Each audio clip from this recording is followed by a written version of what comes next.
Assalamualaikum warahmatullahi wabarakatuh.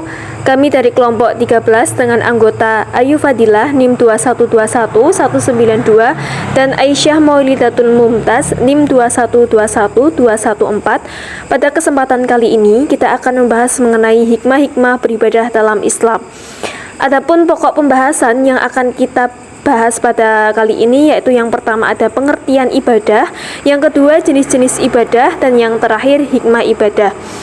Sebelum kita membahas mengenai hikmah ibadah, kita mengingat kembali materi yang telah lalu mengenai pengertian dari ibadah itu sendiri.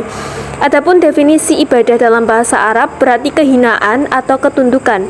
Dalam terminologi, ibadah diartikan sebagai sesuatu yang diperintahkan Allah Subhanahu wa taala, bukan karena adanya keberlangsungan tradisi sebelumnya, juga bukan karena tuntutan logika atau akal manusia.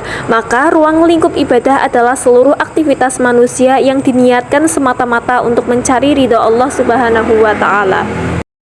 Pada subbab yang kedua, yaitu ada jenis-jenis ibadah.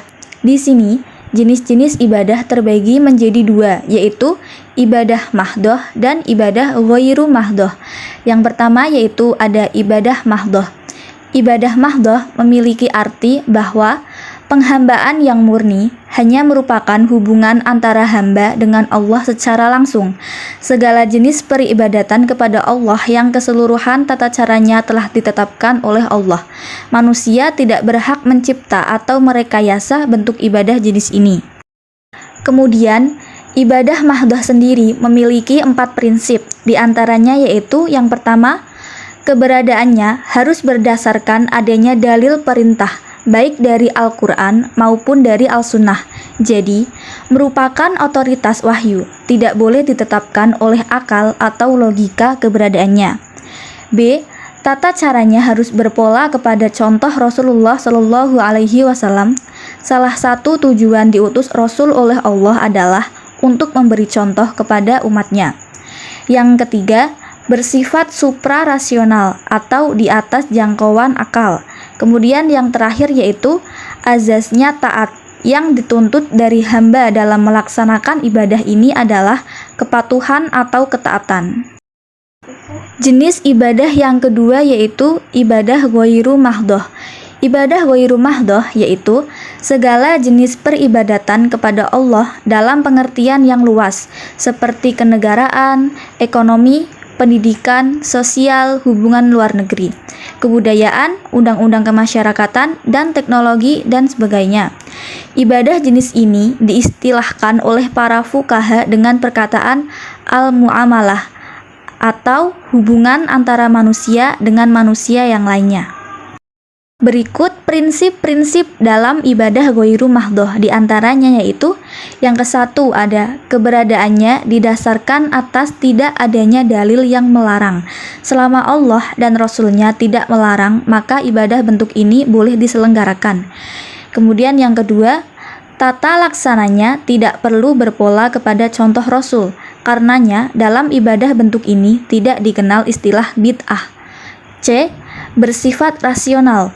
Ibadah bentuk ini, baik buruknya atau untung ruginya, manfaat atau mudorotnya dapat ditentukan oleh akal atau logika. Dan yang terakhir yaitu azasnya manfaat. Selama itu bermanfaat, maka selama itu boleh dilakukan. Tibalah kita pada subbab yang ketiga, yaitu hikmah-hikmah beribadah. Hikmah-hikmah ibadah yang pertama, tidak syirik atau bisa diartikan umat manusia telah mengetahui segala sifat-sifat yang dimiliki Allah adalah lebih besar dari segala yang ada di dalam dunia yang fana ini, sehingga tidak ada wujud lain yang dapat mengunggulinya. Yang kedua, terhindar dari kemaksiatan. Ibadah memiliki daya pensucian yang kuat sehingga dapat menjadi tameng dari pengaruh kemaksiatan.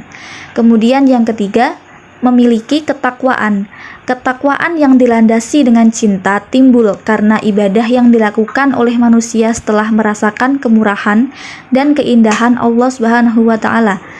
Setelah manusia melihat kemurahan dan keindahannya, muncullah dorongan untuk beribadah kepadanya. Kemudian, hikmah-hikmah beribadah yang keempat yaitu berjiwa sosial.